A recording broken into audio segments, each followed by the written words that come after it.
Então vamos continuar nossa discussão sobre integrais de campos vetoriais.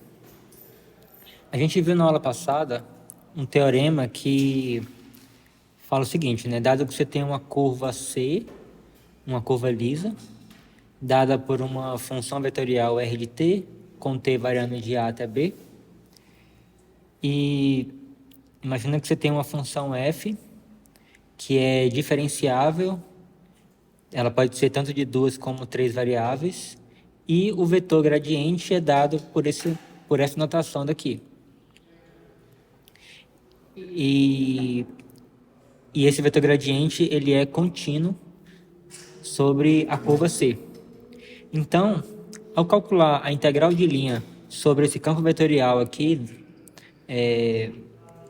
do gradiente de f, sobre a curva C, isso aí você consegue calcular como sendo a função f aplicada no ponto final da curva, menos a função f aplicada no ponto inicial da curva. Então, o que esse teorema está falando aqui é que essa integral de linha ao longo da curva C, ela depende exclusivamente do valor da função f no ponto inicial da curva e no ponto final da curva. Então, se você tem aqui um ponto A, um ponto B, não importa qual caminho que a curva faça até chegar no ponto final. A integral vai ser a mesma, que vai depender apenas do ponto final e do ponto inicial da curva. Isso aqui é semelhante ao teorema fundamental do cálculo, que a gente utiliza para calcular integrais de uma função de uma variável, onde a gente acha uma primitiva e calcula a primitiva nos limites de integração.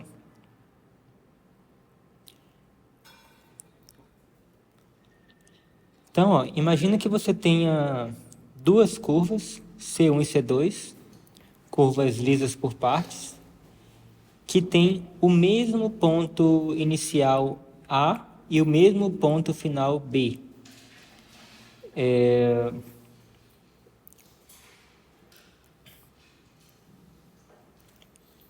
Então, a gente sabe, né, das aulas anteriores, que, no geral, se eu tenho um campo vetorial qualquer, f, em geral, a integral ao longo da curva C1 vai ser diferente da integral ao longo da curva C2.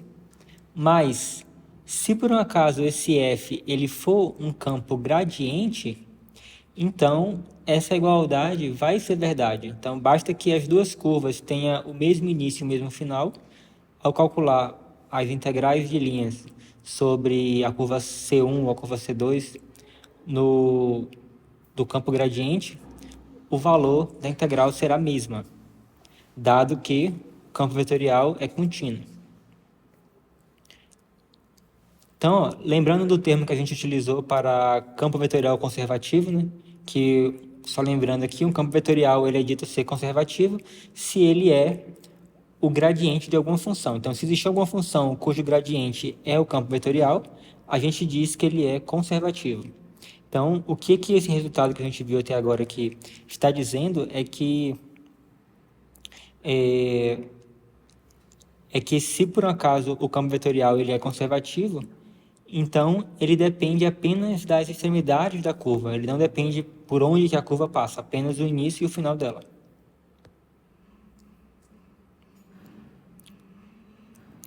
Em geral, se um campo vetorial f ele for um campo vetorial contínuo em um domínio D, a gente diz que a integral de linha do campo vetorial f ao longo da curva C, ela é independente do caminho se as integrais ao longo de duas curvas C1 e C2, para quaisquer dois caminhos C1 e C2 em D que tenham os mesmos pontos iniciais e os pontos finais, sejam iguais. Então, essa é a definição. Você tem lá um campo vetorial e aí você consegue verificar que se eu tenho duas curvas que inicia, para qualquer duas curvas que inicia e termina no mesmo ponto, se a integral ao longo das duas curvas forem iguais, seja quais forem as curvas, eu escolhi lá aleatoriamente duas curvas quaisquer que tenham o mesmo início e o mesmo final. Se essas integrais elas sempre forem iguais, a gente diz que o campo vetorial f, ele é... Na verdade, a gente diz que a integral de linha ao longo do campo vetorial f é independente do caminho, ou seja, não importa qual é o caminho que você faz. Desde que você inicie no mesmo lugar e termine no mesmo lugar, você sempre vai ter o mesmo valor.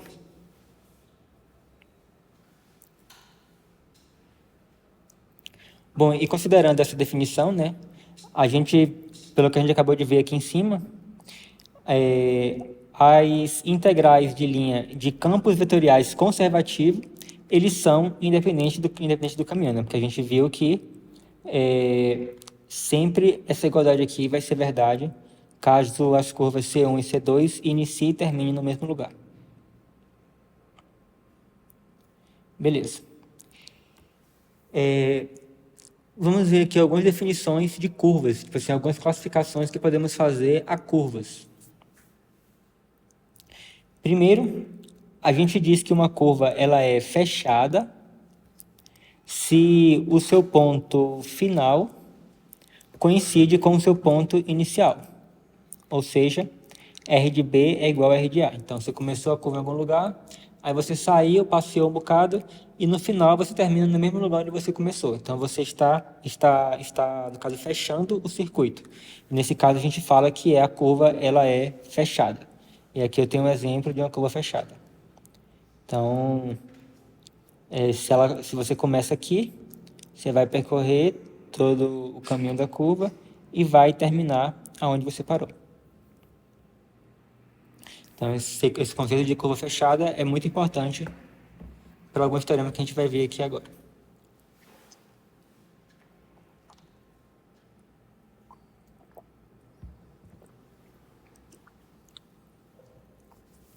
Esse teorema diz que a integral de linha do campo vetorial f é independente do caminho numa região D, se e somente se essa integral aqui for igual a zero para todo caminho fechado C em D. Então, por exemplo, a princípio, para vocês verificarem que essa integral aqui ela é independente do caminho, a gente teria que pegar todas as possíveis curvas que iniciam e terminam em um mesmo ponto e verificar se essas duas integrais elas são iguais. Mas aí esse teorema aqui ele está facilitando um pouquinho o trabalho de você verificar se a integral ela é independente do caminho. Em vez de você pegar todas as curvas, você vai pegar apenas as curvas fechadas e você vai verificar se essas integrais elas são iguais a zero. Bom, ainda assim não é um trabalho prático que você consiga fazer na prática, porque você possui infinitas curvas fechadas, então seria verificar para infinitas curvas, o que não é viável. Mas ainda assim você meio que diminui um pouco o seu escopo de verificação para verificar se a integral ela é independente de caminho.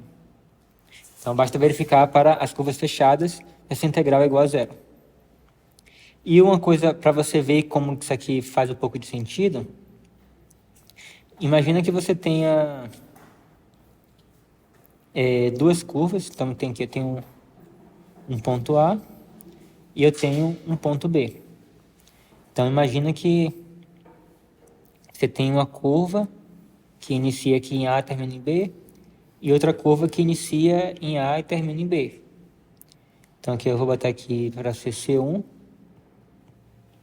e C2. Então, você está indo nesse sentido aqui. Ó. Então, se a integral ela é independente do caminho, então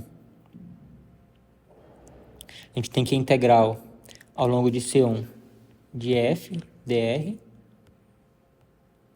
é igual à integral ao longo de C2 de f dr.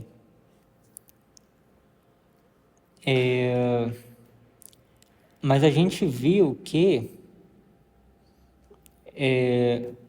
se eu inverto a orientação da curva, eu inverto o sinal da integral de um campo vetorial. Então, isso aqui vai ser igual à integral ao longo da curva menos C2 de f dr.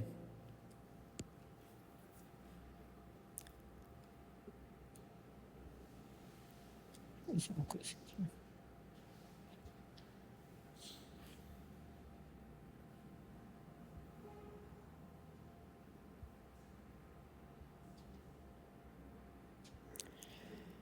Beleza. Mas a gente sabe que... Quer dizer, na verdade, faltou o sinal de menos aqui, né? Essa integral vai ser igual a menos isso aqui. Beleza. Então, olha só, a gente concluiu que a integral ao longo de C1 de f dr é igual a menos integral ao longo de menos C2 f dr. Se você passa essa integral aqui para o lado de cá, né, você vai passar com um sinal positivo, então você vai ficar, então isso aqui implica que a integral ao longo de C1 f dr mais a integral ao longo de menos C2 f dr é igual a 0, certo? E olha só, ao fazer menos C2, eu estou simplesmente percorrendo essa curva aqui no sentido contrário, né? Então, eu vou apagar aqui essa setinha e vou botar para o lado de cá. Então, é como se eu tivesse iniciado aqui em A, vou aqui até em B e continuo. E aí, observe que ao fazer a curva C1 juntando com a curva C2, eu obtenho um caminho fechado, né? Que começou e iniciou no mesmo lugar. Ou que começou e finalizou no mesmo lugar. E aqui, né? Então, essa integral aqui é justamente a integral ao longo de todo esse circuito fechado. Então, de fato, você consegue ver intuitivamente que faz sentido isso aqui, ó. Então, a integral ao longo de qualquer caminho fechado é igual a 0. Claro que isso aqui que eu fiz não é uma prova do teorema, mas isso nos leva a perceber a direção da coisa, caso você quisesse realmente provar esse teorema daqui.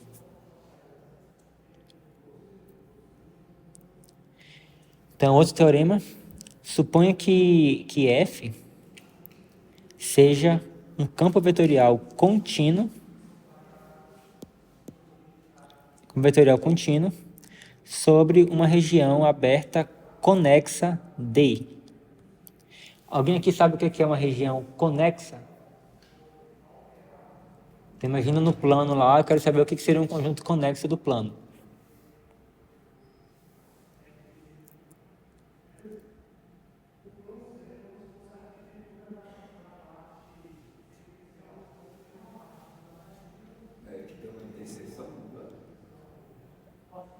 Interseção com o quê? Não, assim, se a região está contida no plano, ela tem interseção no plano, né? Oi? Se está conexo ao plano, aí você tem interseção do plano, é isso que eu não sei. Não, é porque assim, mas só para poder ver se isso que você falou, qual é o sentido disso que você falou. Se eu tenho uma região no plano,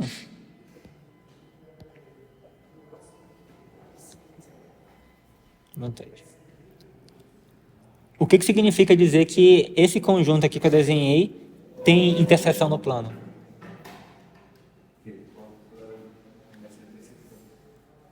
Não, assim, mas ele é uma região que tá dentro do plano.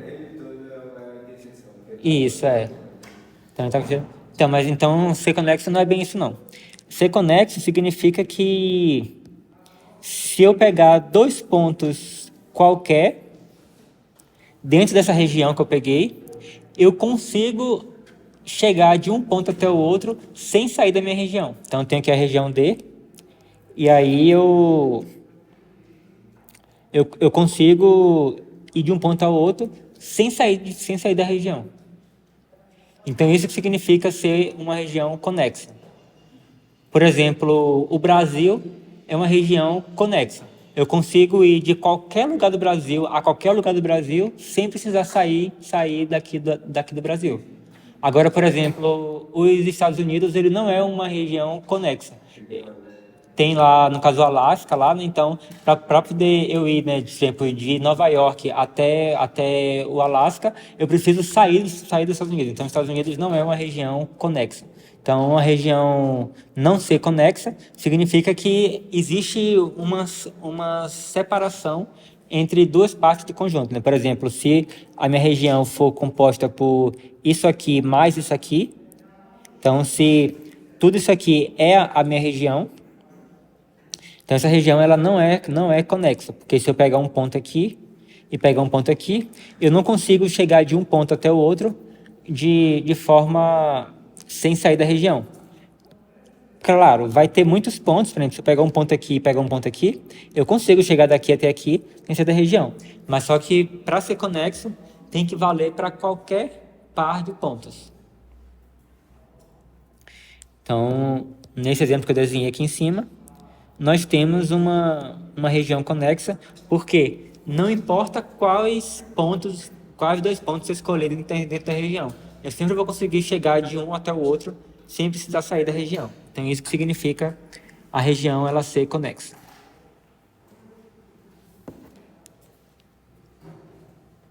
Duas regiões são conexas, duas regiões diferentes são conexas, mas tem uma interseção? Não é, a gente não, esse conceito de ser conexo não é entre duas regiões. É tipo assim, eu não falo que duas regiões elas são conexas entre si, isso não é isso. Tipo, uma região isolada, ela é dita ser conexa ou não ser conexa. Por exemplo, a mesma coisa assim, tipo assim, eu tenho um adjetivo para o ser humano. Eu posso dizer que ele é alto ou que ele não é alto. Então, a gente não fala dois humanos é alto se isso acontecer, não. No caso, assim, é um humano só. Isso é uma característica de um humano. Assim também, ser conexo é uma característica de uma única região, não é uma coisa entre duas regiões. Beleza. Então, o que o teorema fala é que se você tem que F é um campo vetorial contínuo sobre uma região aberta conexa D, então, se essa integral ela for independente do caminho em D, então F é um campo vetorial conservativo. Então, ou seja, um jeito de você verificar se um campo vetorial ele é conservativo ou não é você, de alguma forma, conseguir verificar que a integral de f ao longo de uma curva C, de qualquer curva C, é independente do caminho em D.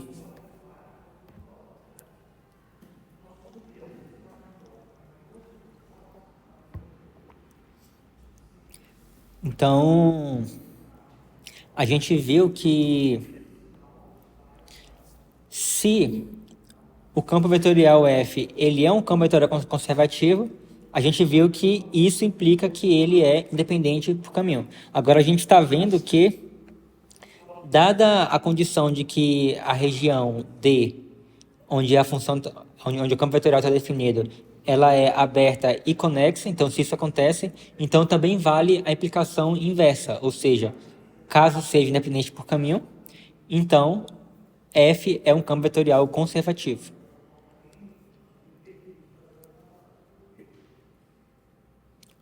Beleza. Então, mais um teorema. Suponha que você tem um campo vetorial em R2 e ele é dado por duas funções reais, né? P de xy e Q de xy. Então, isso aqui são as componentes do campo vetorial.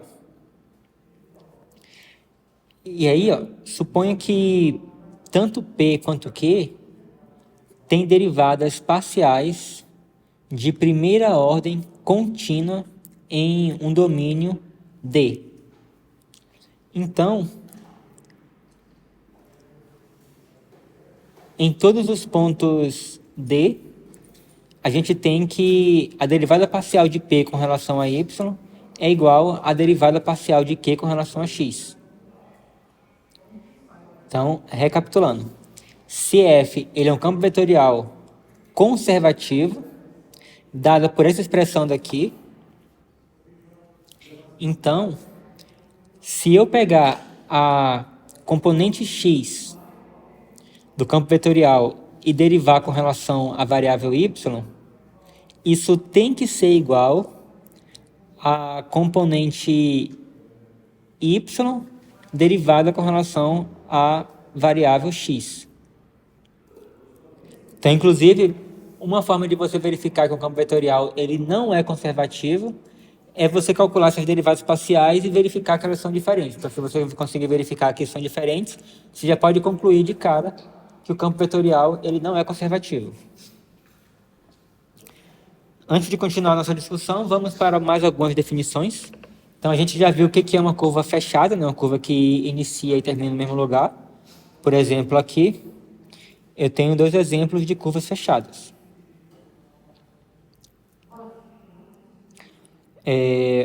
Agora, além de ser fechada, ou não, né? Aqui eu tenho duas curvas que não são fechadas, aqui eu tenho duas curvas que são fechadas.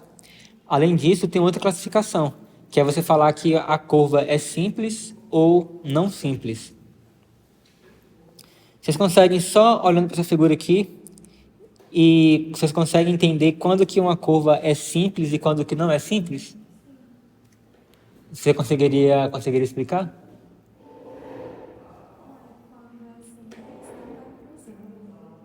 Exatamente. Exato. Então, se por um acaso a curva ela se auto-intersecta, né, ou seja, ela cruza, né, ela mesma, então a gente fala que ela não é simples. Aí caso ela se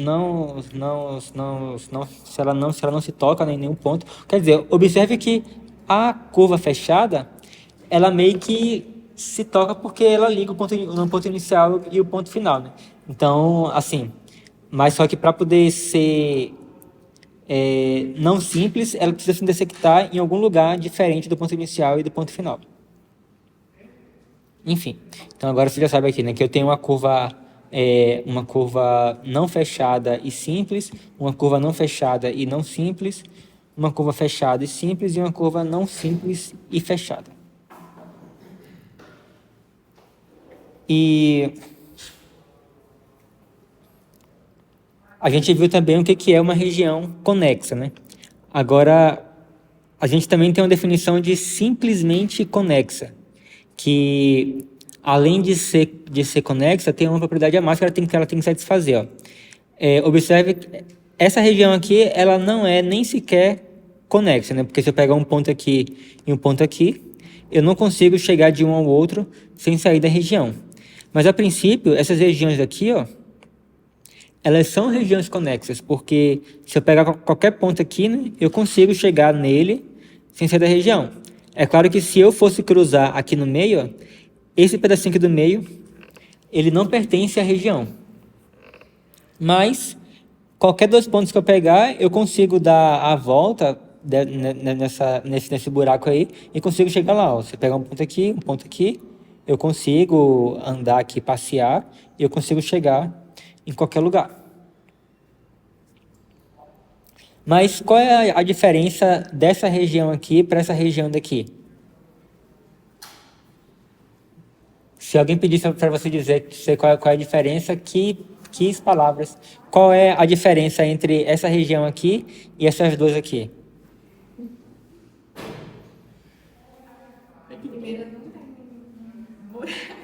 Exatamente. Essa aqui é uma região sem nenhum buraco.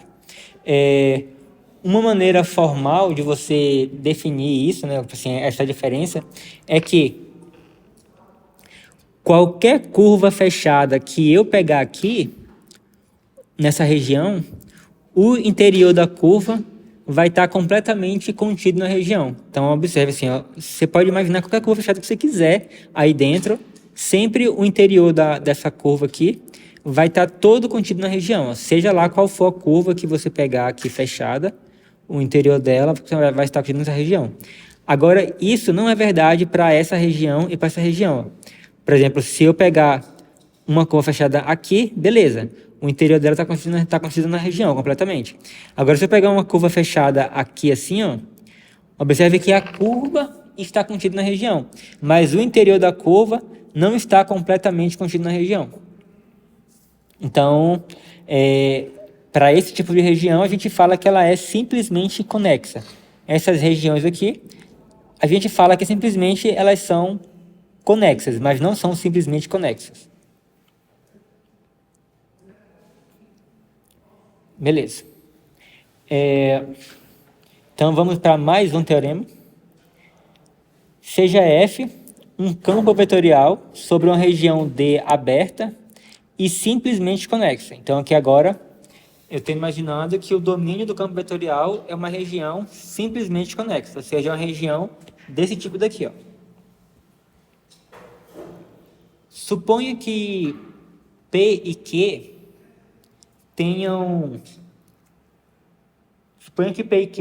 tenham derivadas parciais de primeira ordem contínuas e que a derivada parcial do P com relação a Y é igual à derivada parcial do Q com relação a X. Então, você pode concluir que a função f ela é conservativa. Então, ou seja, dada essa condição que o domínio do campo vetorial satisfaz isso que a gente acabou de falar aqui, que é um conjunto aberto e simplesmente conexo, então, para você verificar que o campo vetorial ele é conservativo, basta você calcular as derivadas parciais de P com relação a Y, de Q com relação a X e verificar que essas duas derivadas parciais são iguais. Então, se você conclui que são iguais, você pode concluir que o campo vetorial F ele é conservativo. Só voltando ali, uma curva não simples, uma região formada ali por uma curva não simples fechada, não pode ser conexa. Está falando, por exemplo, essa região daqui? Sim.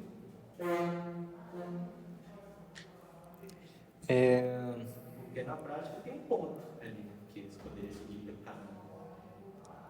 Tá, vamos pensar aqui. Essa região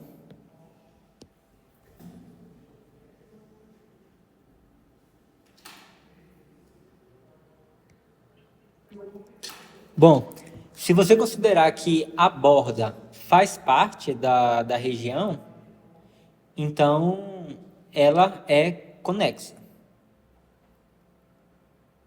E também ela vai ser simplesmente conexa. É isso que eu estava querendo falar, na verdade. É simplesmente conexa. Mas ela não é uma região aberta.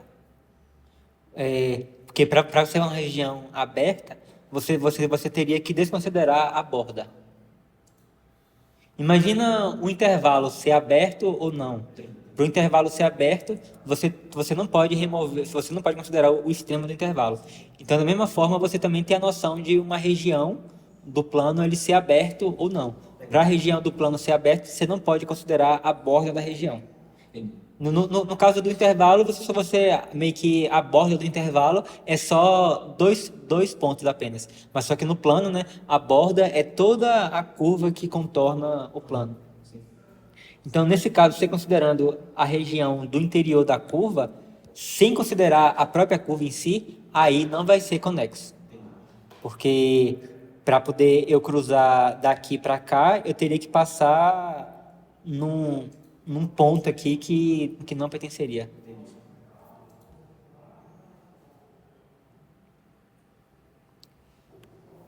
Beleza. Então vamos a um exemplo. Determine se o campo vetorial f de xy igual a x menos y vezes o vetor canônico i mais x menos 2 vezes o vetor canônico j é ou não conservativo. Então, em primeiro lugar, o que a gente vai analisar aqui? Qual é o domínio do campo vetorial? Do campo vetorial f. Aqui nesse caso, você vê que você não tem nenhuma restrição para x e y. Então, o domínio do campo vetorial, desse campo vetorial, é todo o R2.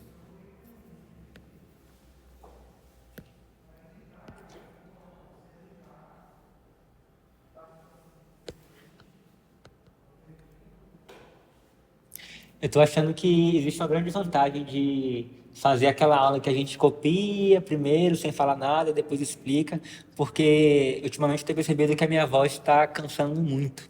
Porque eu fico falando sem falar o tempo todo, né? Aí cansa a voz. É, tá, beleza. O domínio.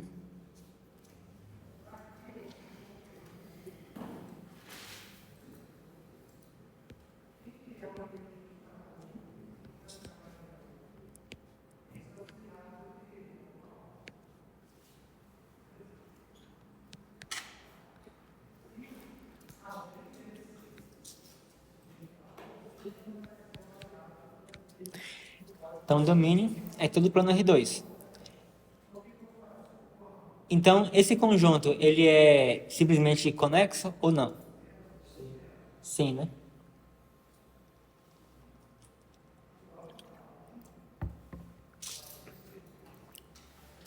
Pois qualquer curva fechada que eu pegar no plano, o interior dessa curva vai estar contida no plano. Então, é bem óbvio que, de fato, é simplesmente conexo. Então, já que o domínio é simplesmente conexo e é aberto, então, outra coisa assim, né? Eu falei mais ou menos o que significa uma região ser aberta, mas existe uma definição mais formal para o que é um conjunto aberto.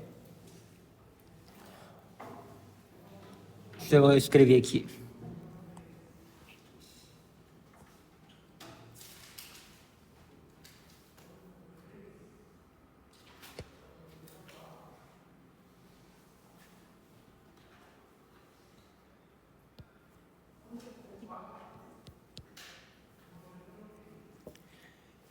Então, subconjunto D contido. Melhor, eu vou falar só de R2 por enquanto.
Então, ó, a gente fala que um conjunto D pertencente a R2, ele é um conjunto aberto se para qualquer ponto P que eu pegar nesse conjunto D, eu consigo encontrar um raio maior que zero, número maior que zero, de modo que o círculo de centro em P e raio R esteja completamente contido em D.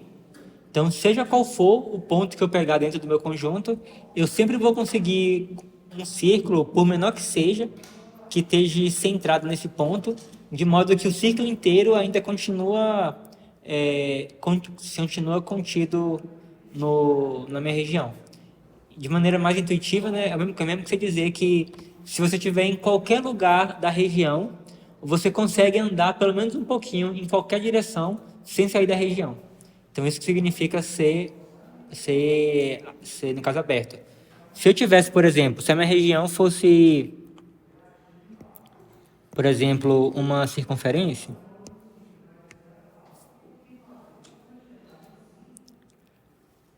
então olha só.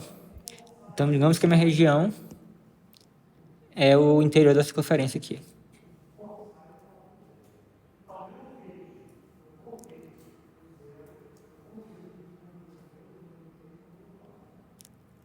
Se eu incluir a borda da circunferência para fazer parte da minha região, o conjunto resultante vai ser aberto ou não?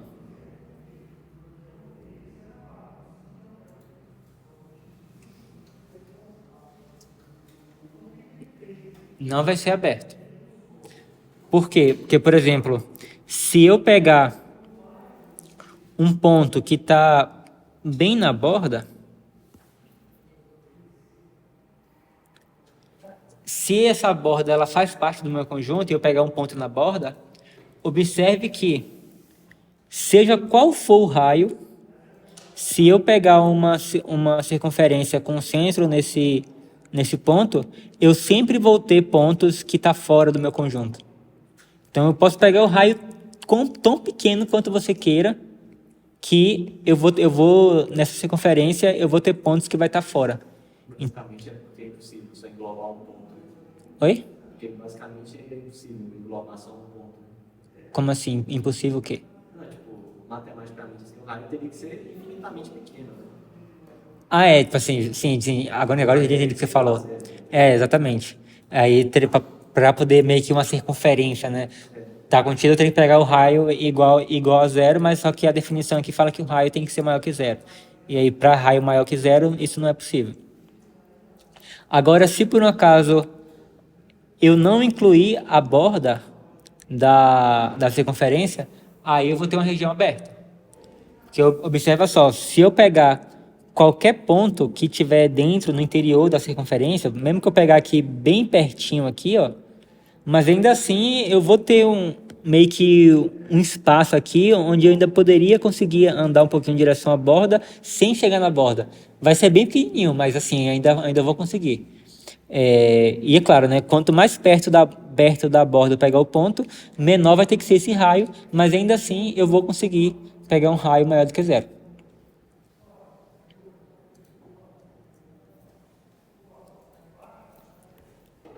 Beleza.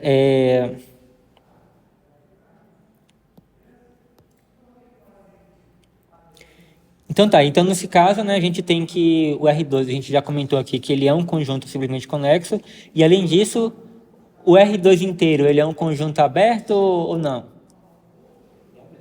Ele é aberto, né? Porque qualquer ponto que eu pegar de R2, eu posso pegar inclusive qualquer raio que eu quiser, que essa circunferência concentre nesse ponto, e esse raio tão grande que você queira, vai continuar estando contido no R2. Então, ele é um conjunto, a gente pode até dizer, né, dizer que é um conjunto bem aberto, né? Claro que esse conceito não existe matematicamente, mas, enfim, é um conjunto que claramente ele é aberto. Então, nesse caso, a gente consegue aplicar esse teorema daqui. Ó. Então, já que a gente tem um campo vetorial F em que o domínio dele é aberto e simplesmente conexo, então a gente pode verificar se a função, o campo vetorial F ele é conservativo, verificando se a secundária é satisfeita. Aqui nesse caso, eu tenho que o P de xy é igual a x menos y. E eu tenho que o Q de xy é igual a x menos 2. Então, para verificar se é conservativo, eu vou ter que calcular a derivada parcial da P com relação a y. Isso vai dar quanto? Vai dar menos 1, né?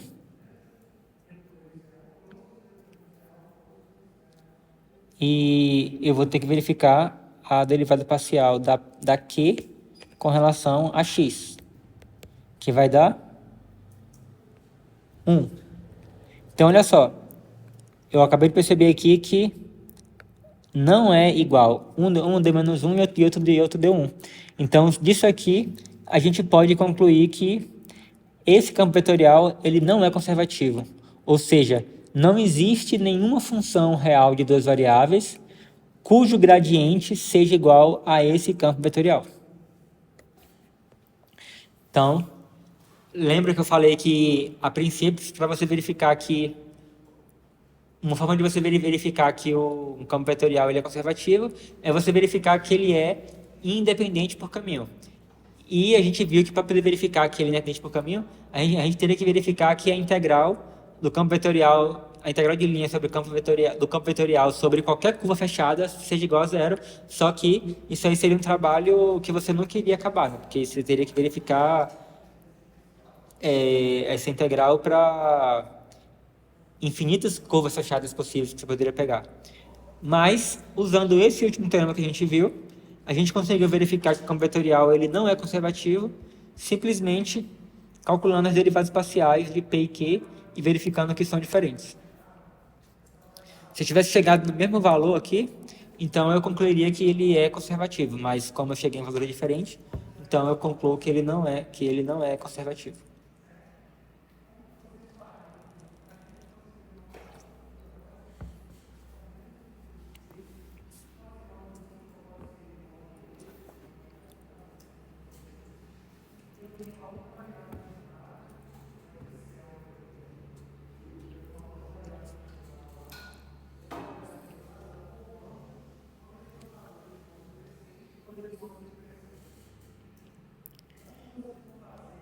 Beleza, então vamos ver um outro exemplo. Um determinado de campo vetorial dado é ou não conservativo. Então, mesma coisa aqui, eu vou verificar se... eu vou calcular as derivadas parciais, porque, primeiro, né, novamente, observe que o domínio desse campo vetorial aqui é todo R2.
Que é um conjunto aberto e simplesmente conexo.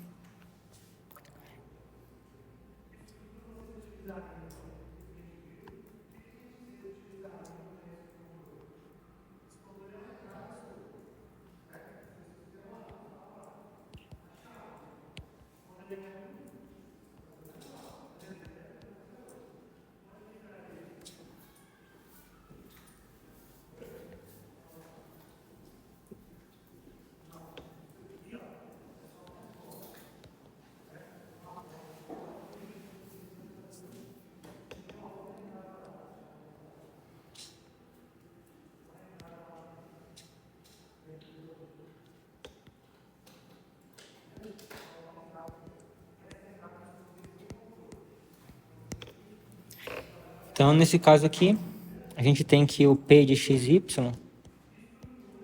é igual a 3 mais 2xy. E o Q de xy é igual a x quadrado menos 3y quadrado.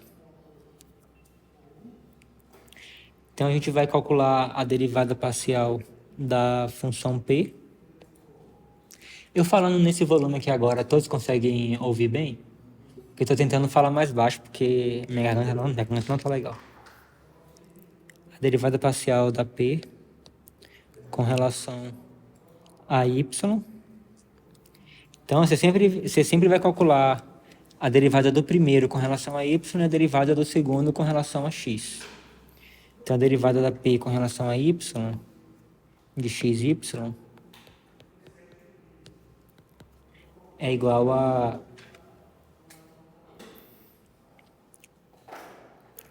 Então, derivando com relação a Y, eu vou obter 2x.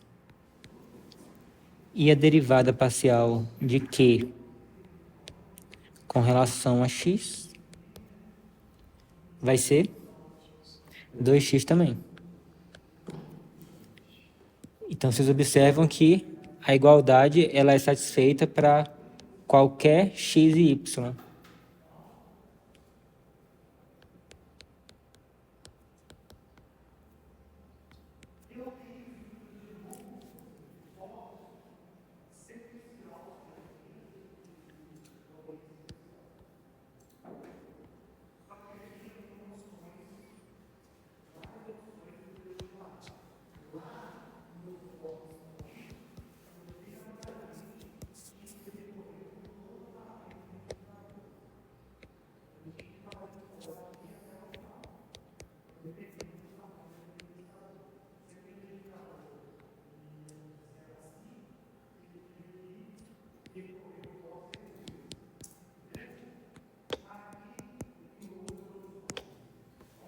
Então, logo,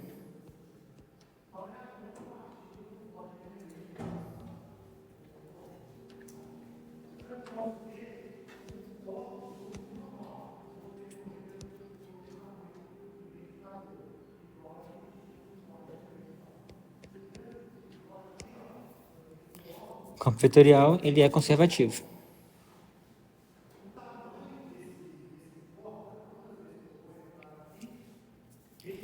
Mas você pode me tirar uma dúvida? Diga. Quando, por exemplo, o domínio é o R2, só que sem o zero, aí seria um conexo não simples. Sim. Não seria simplesmente conexo, seria apenas conexo. E quando só os positivos do R2, por exemplo? O que você chama do só positivo do R2? Tipo, se fosse uma raiz. É porque o R2 é todo plano, né? Sim, os valores, na verdade, com X positivo. Ah, o X positivo. Aí você teria uma região simplesmente conexa. Simplesmente conexa, só que menor. Isso. É aberta também? Então, se você desconsiderar o x igual a zero, você teria que seria uma região aberta. Agora, se o x igual a zero ele faz parte do conjunto, aí não seria um conjunto aberto. Nessa situação não é conservativo. Oi? Nessa situação dele não é conservativo. Assim, ó, se por um acaso for o conjunto não for aberto, ou seja, incluir o eixo y, né, no meu conjunto, então o que acontece é que eu não posso utilizar o teorema para verificar se é simplesmente conexo. Mas se eu não considerar o eixo y, então eu poderia usar o teorema para poder verificar. Então, olha só,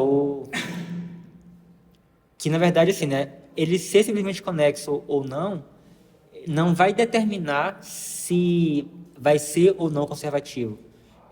Ser simplesmente conexo ou não vai determinar se a gente pode usar o teorema para verificar se o campo vetorial ele é conservativo. Deu para entender? Deu mesmo? Mas é porque, como ele falou que não é tudo R2, por isso que eu pergunto. Aham. Porque assim, né? O que ele está falando seria se eu tivesse um campo vetorial.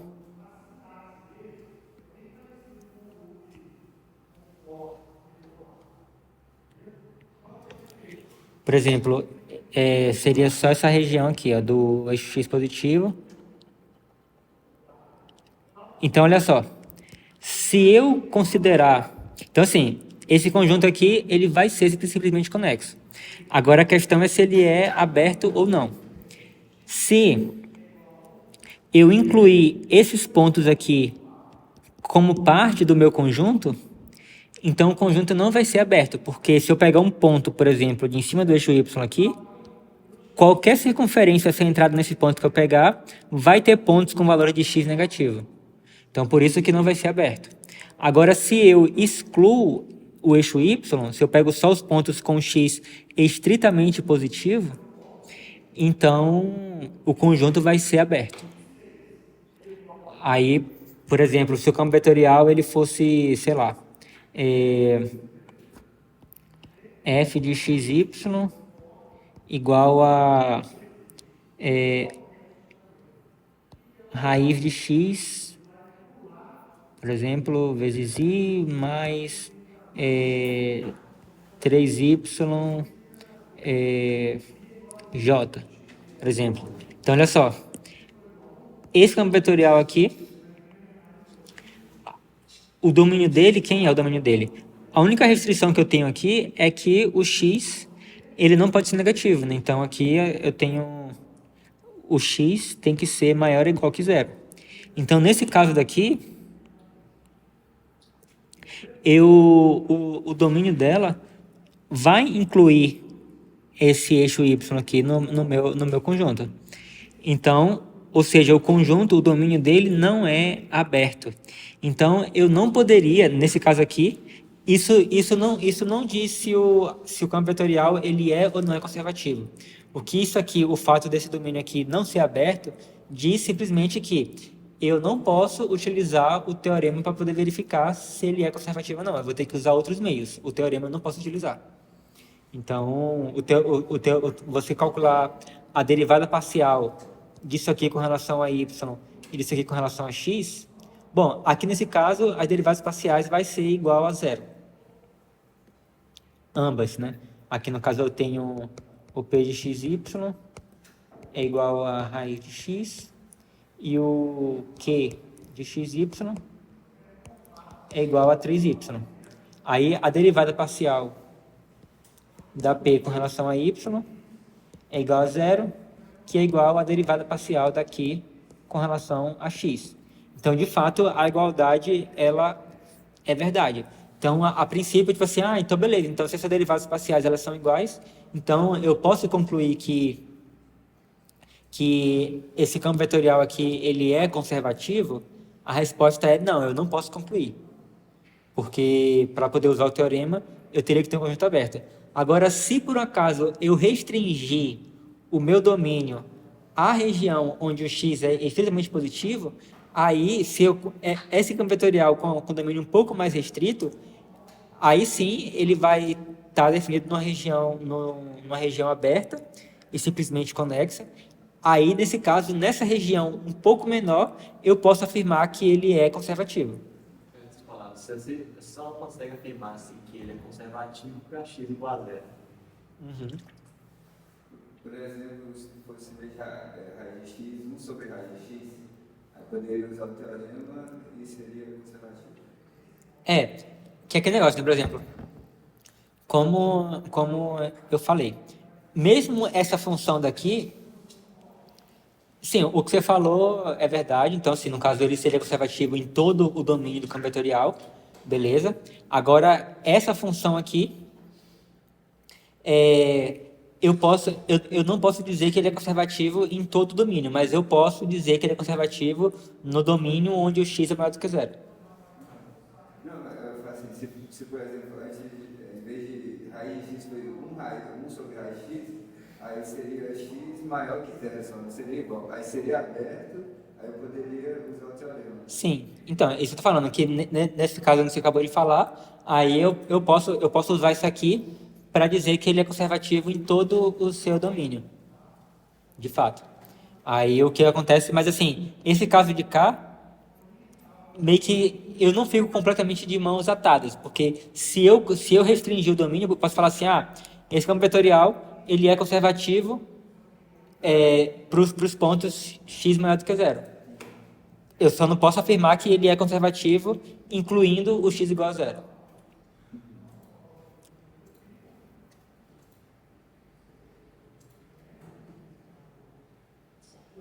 Aí tem determina o domínio que a função tal é conservativa? Pode ter, eu não sei se eu vou dar a questão assim, mas é uma questão possível.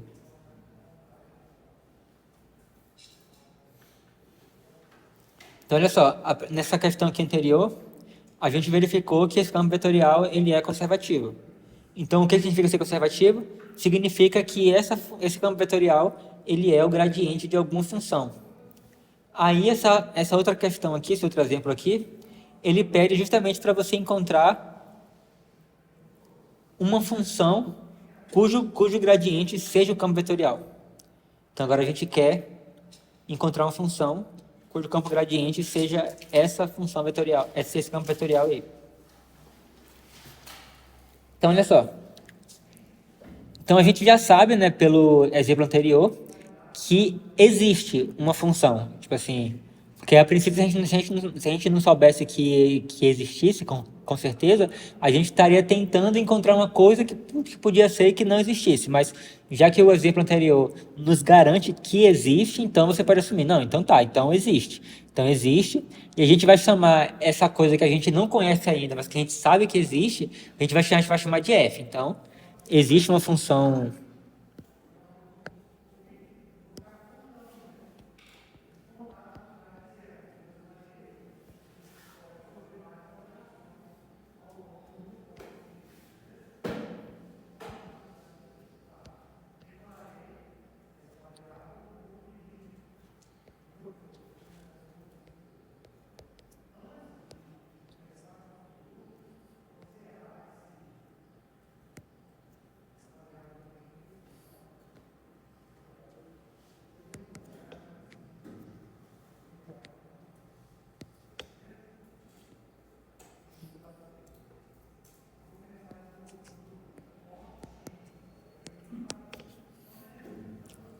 Beleza. Ou seja,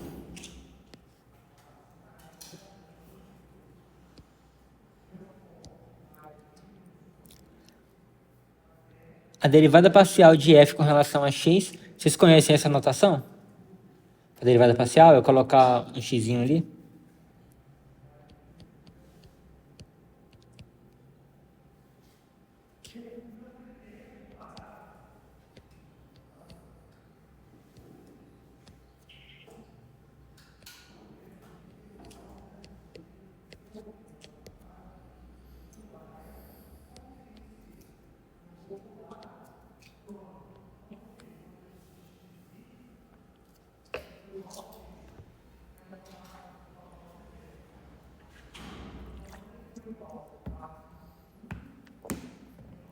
Então, beleza.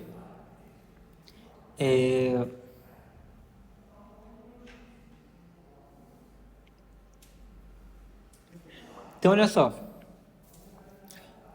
A gente tem uma função que, se a gente deriva com relação a x, eu obtenho isso aqui. Então, eu consigo encontrar a função de volta, né, a função f, se eu integrar isso aqui com relação a x, certo? Então, ao integrar isso aqui com relação a x, eu vou obter a função original f, que eu derivei com relação a x, eu obtive isso aqui. Então, se eu integrar com relação a x, eu vou obter de volta a função f. Então, a gente tem que f de xy, aí eu vou integrar isso aqui com relação a x.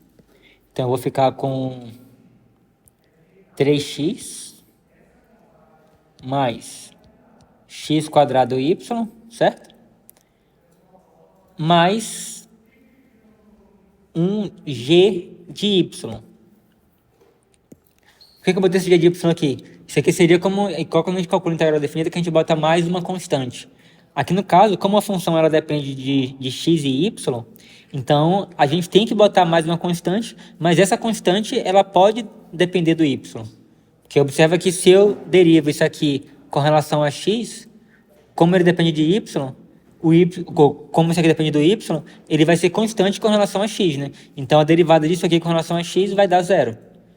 Então, de fato, eu não posso colocar só uma constante, tem que colocar o g de y aí na hora que eu integro com relação a x. Entenderam?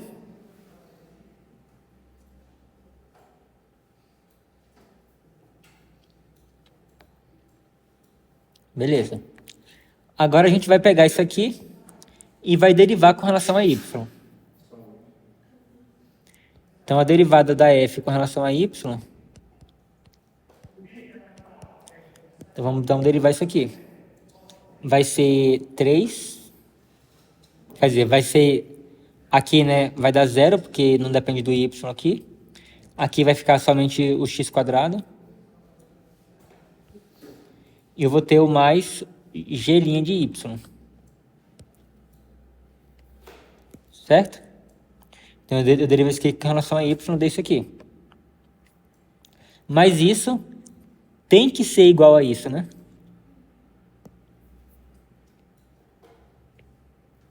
Isso tem que ser igual a x² menos 3y². E com isso, a gente conclui que o g' do y, o g' de y, ele é igual a menos 3y².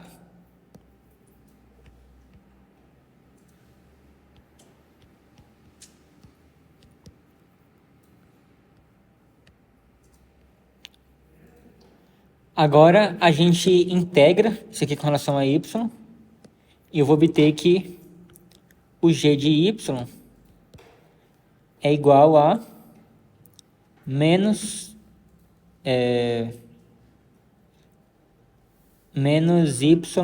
ao cubo mais uma constante que agora não depende de ninguém, constante k.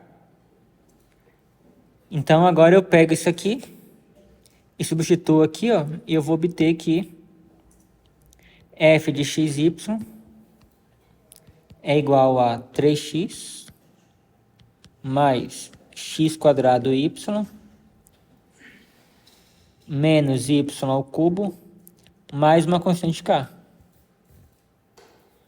E aqui a constante eu posso pegar qualquer constante. E só para poder verificar, né, de fato, se eu pegar agora essa função aqui e eu derivar com relação a x, f. Então, a derivada de f com relação a x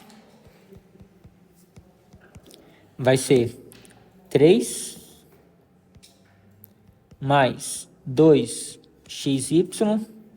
E aqui, né, como isso aqui não depende do x, vai dar 0, então vai ficar só isso mesmo. E a derivada da f com relação a y é igual a... Isso aqui vai cancelar, vai ser 0. Isso aqui vai ficar somente o x². Isso aqui vai ficar menos 3y². E a constante k vai desaparecer. E, de fato, eu consegui voltar para o que eu tinha aqui. Então, essa parte final aqui, isso foi só para poder a gente tirar a prova dos 9, para ver se a gente fez tudo certinho. Mas aí, no geral, é isso aqui. E como ele pede para poder determinar uma função, né? Então você pode pegar, por exemplo, k igual a 0 é o suficiente. Mas, a princípio, eu vou deixar aqui como sendo a classe de todas as possíveis funções cujo gradiente é igual a esse campo vetorial. Então, beleza. E aí, agora, a letra B, ele pede para calcular uma integral de linha. Campo vetorial, onde C é a curva dada por R de T, com T variando de 0 a π. Então, olha só. Como a gente sabe que esse campo vetorial aqui, ele é conservativo, então a gente já sabe até quem é a função cujo gradiente é ele. Então, a gente sabe que, pelo teorema lá do início da aula que a gente colocou lá em cima, que essa integral ao longo de C do campo vetorial F vai ser igual a F aplicado no final da curva. Aqui nesse caso, o final da curva vai ser o T avaliado aqui no π. Então, R de π menos o F avaliado no R de 0. Então, a gente tem que calcular primeiro quem é o R de 0 e o R de π. Então, o R de 0... Olha só, colocando t igual a 0, eu vou ter aqui seno de zero vai dar zero. Então isso aqui vai zerar. E aqui eu vou ter cosseno de zero é 1. E elevado a zero vai dar 1. Então eu vou ficar com o ponto 0, 1.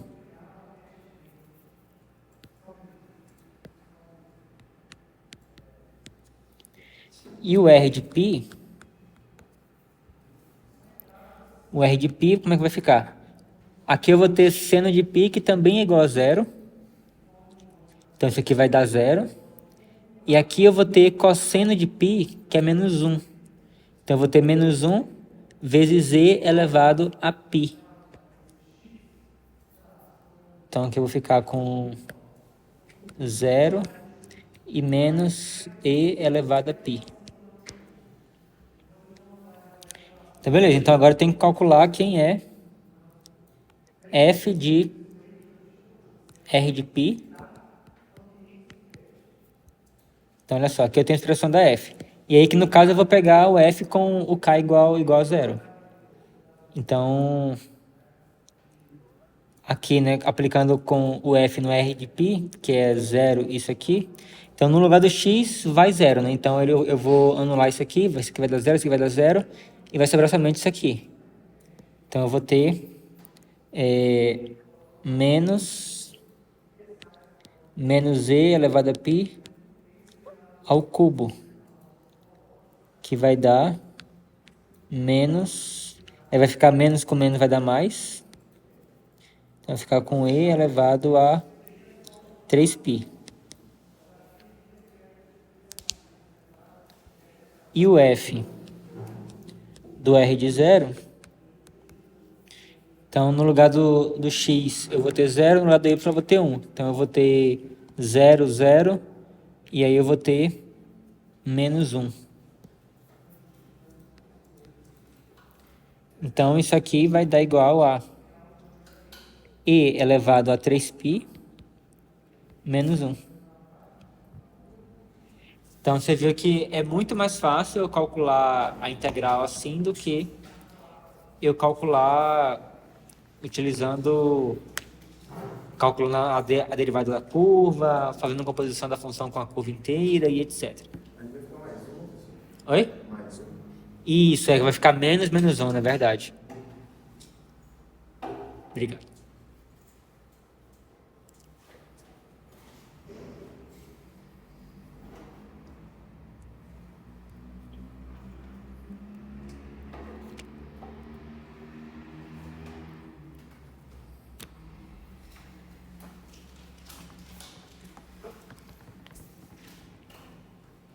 E agora vamos ver um exemplo no R3.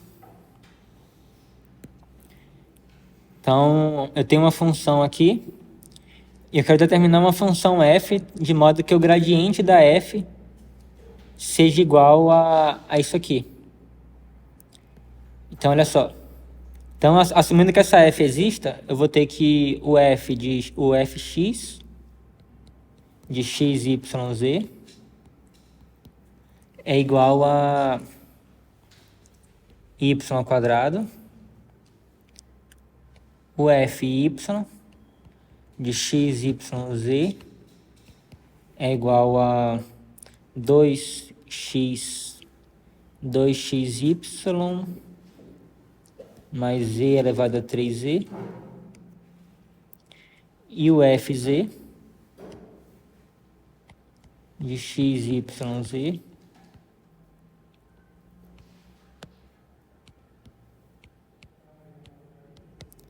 é igual a 3y e elevado a 3z.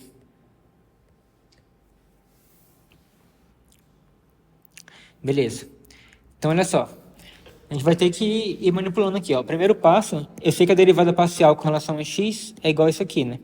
Então, a gente vai ter que a nossa função f de x, y, z, aí eu vou integrar isso aqui com relação a x, que vai dar x, y ao quadrado, mais uma função g, e aqui agora vai depender de y e z. Beleza. E aí a gente deriva, agora eu vou derivar isso aqui com relação a y. Então, f y de x, y, z vai ser igual, derivando com relação a y, eu vou obter 2xy mais, vou botar assim, gy de yz.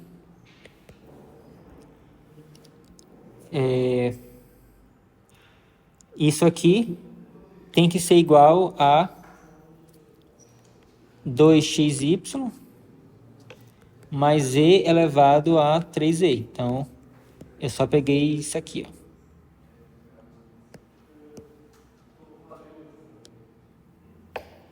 Já que a derivada parcial com relação a y tem que ser igual a isso. Então, olha só, eu tenho aqui 2xy aqui, 2xy aqui, e nisso aí eu concluo que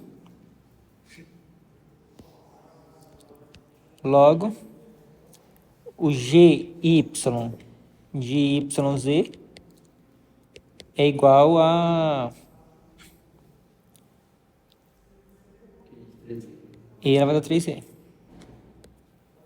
Beleza. Agora, eu derivo a função f com relação a z. Derivando isso aqui com relação a z, isso aqui vai desaparecer. Então, fz de x, y, z vai ser igual a derivada parcial de g com relação a z de y, z. E isso tem que ser igual a 3y e elevado a 3e.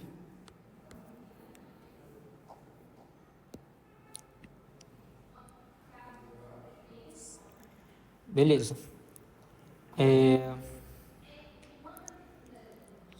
Então, beleza. Aí agora eu tô aqui, eu cheguei agora aqui que, em resumo, eu cheguei que o gy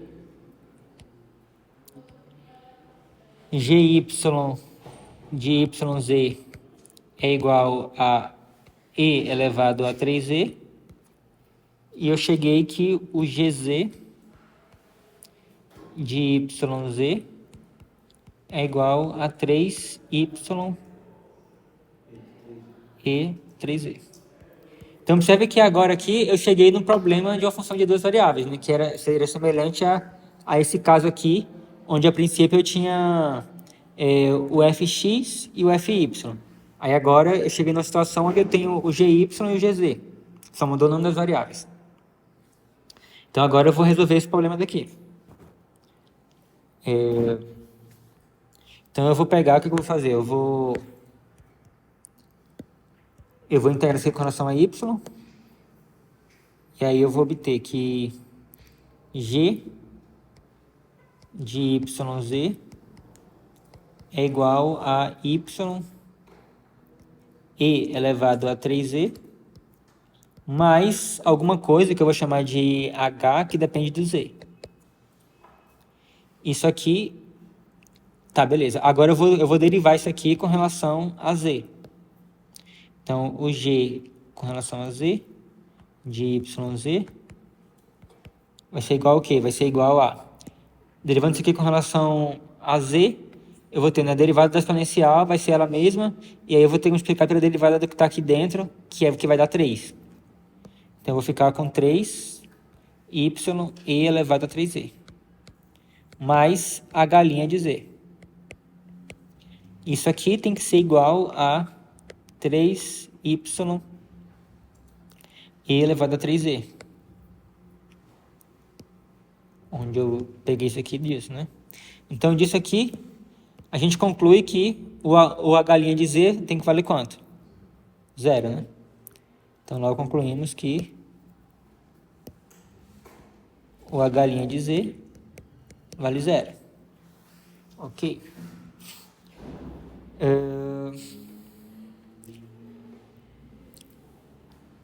Então,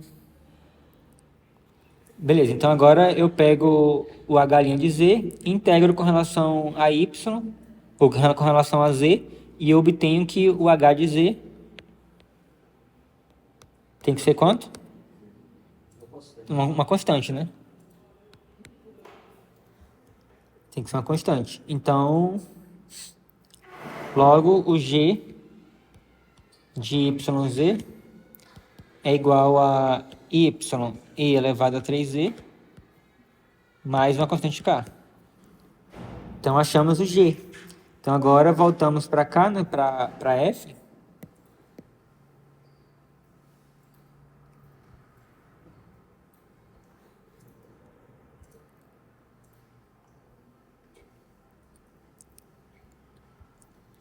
Então, a nossa função f de x, y, z é igual a xy ao quadrado mais y e elevado a 3z mais uma constante k. Então, encontramos uma classe de função, um conjunto de funções cujo gradiente é o nosso campo vetorial original. Para a gente verificar se a função é conservativa, a gente faz a mesma coisa, fazer derivada de x e tudo. No caso disso aqui, né, de função de 3 variáveis, aí você teria que derivar isso aqui com relação a y e com relação a z, isso aqui com relação a x e a z, isso aqui com relação a x e a y, e os três teriam que ser iguais. Basicamente, derivar para todos menos a própria letra. Isso, é. Isso aqui vai do fato de que você tem lá um teorema lá de cálculo que fala que você, com derivadas parciais, você derivar mudando a ordem que você deriva com relação a uma variável e depois com relação a outra, você vai ter o mesmo resultado, sabe? Se a função é contínua. Isso.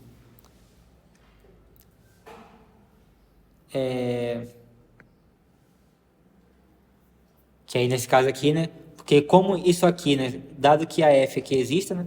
Então isso aqui é a derivada parcial com relação a x. Aí você pega e deriva com relação a y com relação a z. Aí o daqui é a derivada com relação a y, você deriva com relação a x e com relação a z. Então você está derivando com relação a todo mundo, mas só que com ordem diferente. E aí você verifica se é igual. Entendi. Mas aí também tudo daria zero de qualquer forma. Nesse exemplo aqui, sim.